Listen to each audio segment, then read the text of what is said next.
नमस्कार, मी समीक्षा देशमुख. कोकणचे वैभव असलेल्या सागर डिजिटलच्या बातमीपत्रात आपले सर्वांचे स्वागत. पाहूया आजच्या ठळक घडामोडी.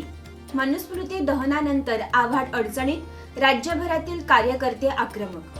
मध्य रेल्वेच्या ठाणे स्थानकावर 62 तासांचा मेगा ब्लॉक, बेकायदेशीर बारवर ठोस कारवाई करावी, आमदार संजय केळकरांची मागणी. आणि नवी मुंबईत बारवर कारवाई, लाखोंची दंडात्मक वसुली. आता पाहूया आजच्या सविस्तर बातम्या. राष्ट्रवादी काँग्रेस शरद पवार गटाचे नेते जितेंद्र आव्हाड यांनी 29 मे रोजी महाडमध्ये मनुस्मृती दहन केले. मात्र मनुस्मृती दहन करत असतानाच आव्हाडांकडून डॉक्टर बाबासाहेब आंबेडकरांचा फोटो असलेलं पोस्टर फाटले गेले.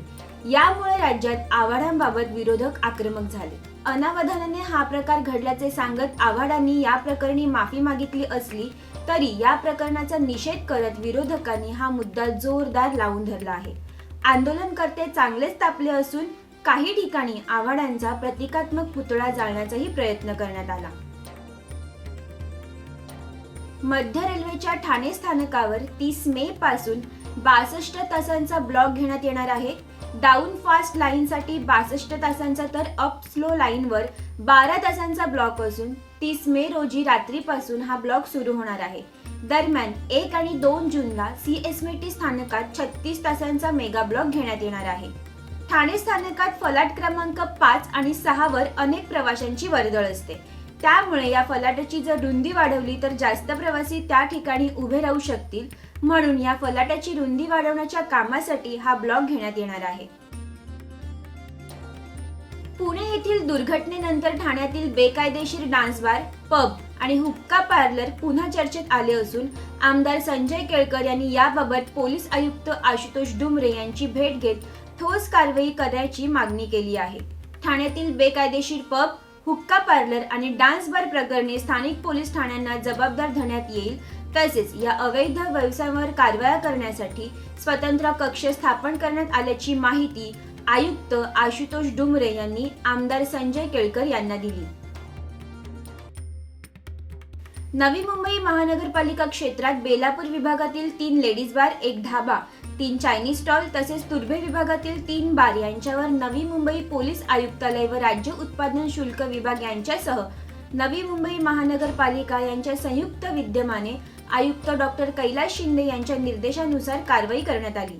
या कारवाईत 1 लाख इतकी दंडात्मक वसुली करण्यात आली.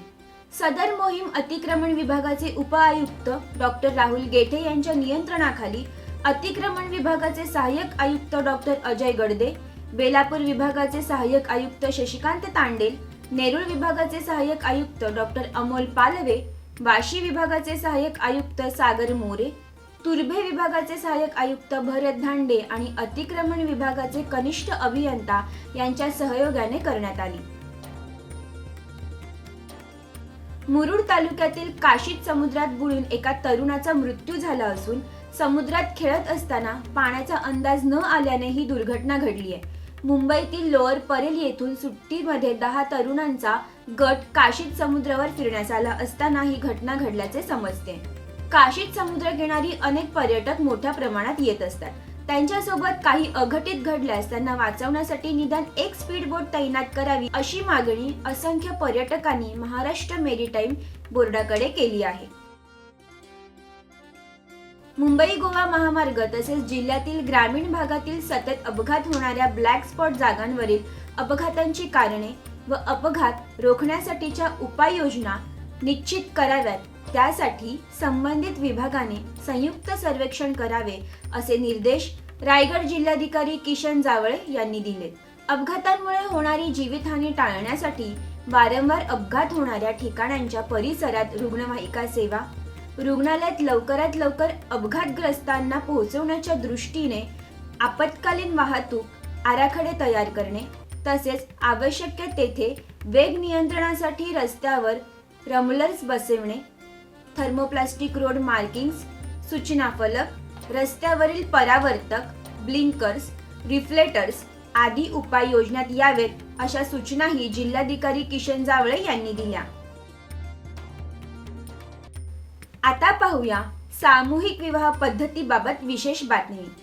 सामूहिक विवाहाचा वाढता कल समाजाच्या कल्याणासाठी अत्यंत आवश्यक असून यामुळे वेळेचा अपव्यय, हुंडा, उधळपट्टी यांसारख्या वाईट गोष्टींपासून मुक्ती मिळण्यास मदत होऊ शकते. यामुळे सामूहिक विवाह करणे हे पुण्याचे काम असून या सेवाभावी कार्याचा एक भाग म्हणून 29 मे रोजी सायंकाळी मुंब्र्यातील जाबाल हॉल येथे सवाब फाउंडेशन तर्फे 5 जोडप्यांचा सामूहिक निकाह मोठ्या थाटामाटात आयोजित करण्यात आला. आपल्या मुलीचा विवाह उत्तम प्रकारे पार पडावा अशी प्रत्येक पालकांची इच्छा असते, पण काही आर्थिक परिस्थितीमध्ये ते शक्य होत नाही. या अनुषंगाने सवाब फाउंडेशनने गरीब मुलींचे सामूहिक विवाह पद्धतीने लग्न लावून दिले असून लग्नाची संपूर्ण जबाबदारी उचलली आहे, अशी माहिती फाउंडेशनचे अध्यक्ष आसिफ शेख यांनी सांगितली. या कार्यक्रमाला संघर्ष महिला अध्यक्ष ऋता आव्हाड यांनी विशेष उपस्थिती लावून वधूवरांना त्यांच्या वैवाहिक जीवनातील सुख समृद्धीसाठी शुभेच्छा आणि आशीर्वाद दिले. सामूहिक विवाह म्हणजे केवळ विवाह सोहळा नसून दुर्बल, गरजू किंवा असहाय्य कुटुंबातील मुलीचे लग्न लावण्यापेक्षा मोठे पुण्य नाही, असे मनोगत त्यांनी यावेळी व्यक्त केले. सिर्फ वो करवाने में थोड़ी सी मदद सबने की है. ये हॉल देने से लेकर खाने तक अलग अलग लोगों ने, अलग अलग फाउंडेशन ने, प्राइवेट लोगों ने, बिजनेसमैन, संघर्ष सब ने हेल्प किया और मैं सबको मुबारकबाद देना चाहूँगी, उनको भी, नए जोड़ों को भी और उनके परिवारों को.